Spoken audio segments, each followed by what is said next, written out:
أعوذ بالله من الشيطان الرجيم بسم الله الرحمن الرحيم يا أيها الذين آمنوا كتب عليكم الصيام كما كتب على الذين من قبلكم لعلكم تتقون أياما معدودات فمن كان منكم مريضا أو على سفر فعدة من أيام أخر وعلى الذين يطيقونه فدية طعام مسكين فمن تطوع خيرا فهو خير له وأن تصوموا خير لكم إن كنتم تعلمون شهر رمضان الذي أنزل فيه القرآن هدى للناس وبينات من الهدى والفرقان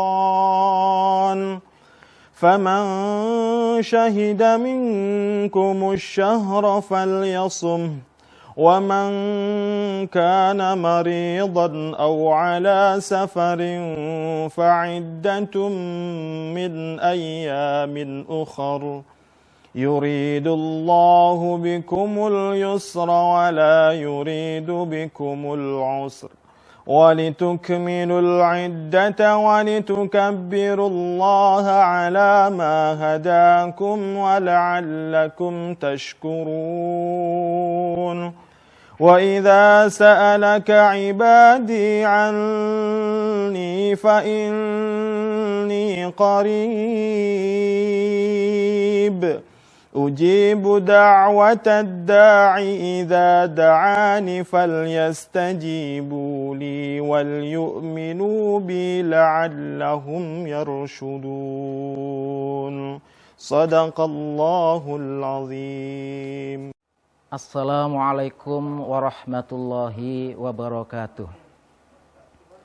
Innal hamdalillah nahmaduhu wa nasta'inuhu wa nastaghfiruh wa na'udzu billahi min sururi anfusina wa min sayyiati a'malina.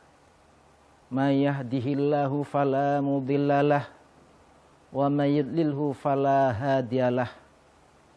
Allahumma sholli wa sallim wa barik ala Muhammad wa ala alihi wa ashabihi la nabiyya ba'dah. Pemirsa yang dirahmati Allah, mari senantiasa kita bersyukur kehadirat Allah Subhanahu wa taala atas limpahan petunjuknya kepada kita, rahmatnya kepada kita, sehingga sampai hari ini Allah tetap menyematkan Al-Islam sebagai agama kita. Iman ada di dalam hati kita. Sholawat serta salam mudah-mudahan tersampaikan kepada baginda Rasulullah Sallallahu Alaihi Wasallam, Nabi yang senantiasa kita ikuti suri tauladannya. Karena hanya dengan mengikuti suri tauladan beliaulah kita ini akan menjadi hamba Allah yang selamat, baik di dunia maupun di akhirat. Ma'asyiral muslimin, pemirsa yang dirahmati Allah, kita teringat kepada satu firman Allah Subhanahu wa taala tentang ulul albab, yaitu orang-orang yang mampu menalar, mampu berpikir, mampu menganalisa. Allah Subhanahu wa taala berfirman di dalam surah Ali Imran ayat 190 dan 191. A'udzubillahi minasyaitonirrajim. Inna fi khalqis samawati wa ikhtilafil laili wan nahari laayatil liulil albab. Alladzina yadhkurunallaha qiyama wa qu'udan ala junubihim wa yatafakkaruna fi khalqis samawati wal ardi rabbana ma khalaqta hadza batila subhanaka faqina adzabannar. Yang artinya kurang lebih, sesungguhnya di dalam penciptaan langit maupun bumi dan peredaran siang dan malam, itu adalah tanda-tanda kebesaran Allah bagi orang yang mau berfikir. Di sana disebutkan oleh Allah ulul albab, mampu menalar, mampu merenung, mampu menganalisa. Dan tanda-tanda sebagai ulul albab itu adalah alladzina yadhkurunallaha qiyama. Orang-orang yang senantiasa ingat kepada Allah dalam keadaan berdiri, wa qu'uda, dalam keadaan duduk, wa ala junubihim, dalam keadaan mereka ada di pembaringan. Mereka senantiasa ingat pada Allah Subhanahu wa taala. Kalau ingat ayat ini berarti untuk berzikir kepada Allah itu bukan menunggu setelah sholat saja. Dimanapun kita berada, kita akan ingat pada Allah Subhanahu wa taala. Dan tanda yang terakhir adalah senantiasa berdoa, Rabbana ma khalaqta hadza batila. Ya Allah, tidaklah Engkau jadikan semua ciptaanmu ini sia-sia. Subhanaka, Maha suci Engkau ya Allah, faqina adzabannar. Jauhkan kami daripada siksa api neraka. Ma'asyiral muslimin, pemirsa yang budiman,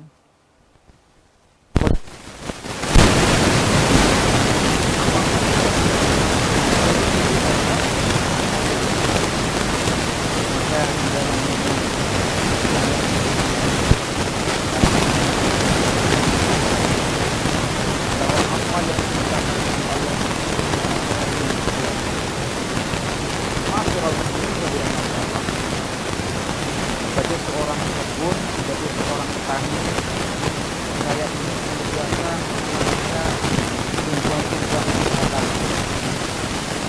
Maka sejak kecil ketika saya ini melihat tumbuhan yang namanya alpukat, orang gemar sekali bagaimana ketika buah itu dimakan apa adanya, bahkan di jus ataupun dibuat menu-menu yang lain.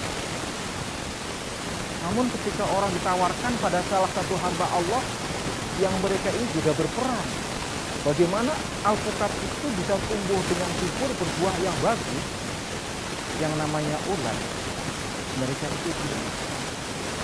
Hampir semuanya tidak mau. Kalau kita bisa menganalisa bahwa yang namanya ulat itu memang menjijikkan, ulat itu menakutkan bagi orang-orang yang merasa geli padanya. Biarpun di sisi lain ada ulat-ulat yang memang bisa memberikan pakaian untuk manusia, yaitu ulat sutra. Maka dengan ganasnya ulat itu berbuat dengan kekejian, dengan buruknya, memakan semua pohon, memakan semua daun-daun yang ada di pohon tersebut. Sampailah daun itu habis.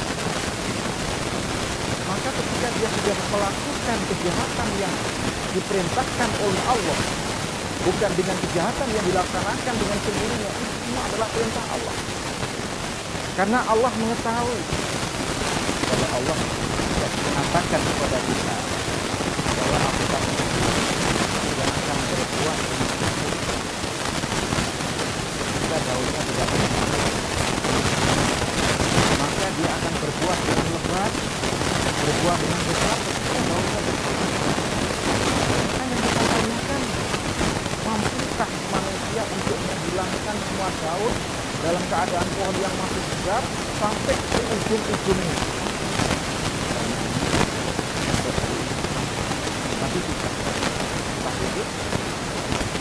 Maka dengan ulat memakan daun-daun tersebut, maka dia akan mengeluarkan kotoran, sekaligus kotoran itu akan menjadi pupuk bagi alpukat. Setelah bertobat, sudah kenyang, sudah puas, masuk ke dalam kelompok karena dia berpuasa. Kemudian dia tidak makan, tidak minum, tidak mengetahui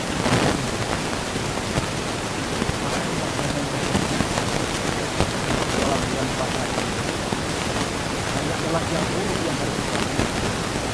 Apa yang terjadi ketika para ulat-ulat itu sudah berpuasa masuk ke dalam kelompok?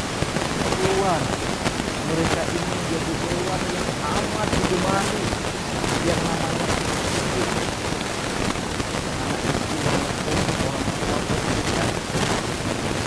bahkan apa yang dimakan oleh itu adalah bunga-bunga amput ataupun bunga-bunga yang lain yang dulu dia pernah menghabiskan daun-daun. Sehingga setelah bunga itu menjadi buah kecil makin besar dengan lebatnya, dan ini akan memberikan manfaat yang besar kepada manusia.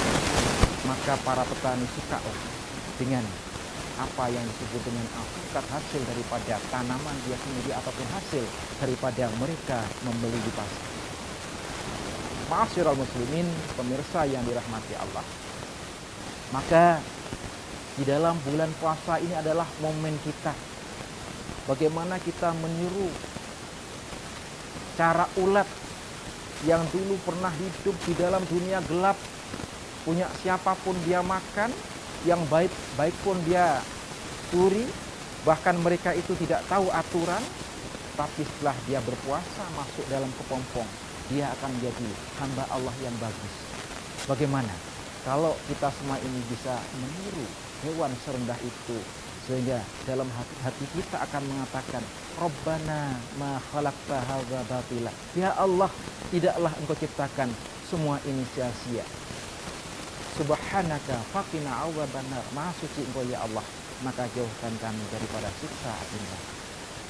Ma'asyiral muslimin yang dirahmati Allah, barangkali inilah tausiah agar kita dimasukkan oleh Allah sebagai golongan orang-orang yang mau berpikir, mau mendalami ciptaan-ciptaan Allah, yaitu sebagai hamba ulil albab. Saya akhiri, assalamualaikum warahmatullahi wabarakatuh.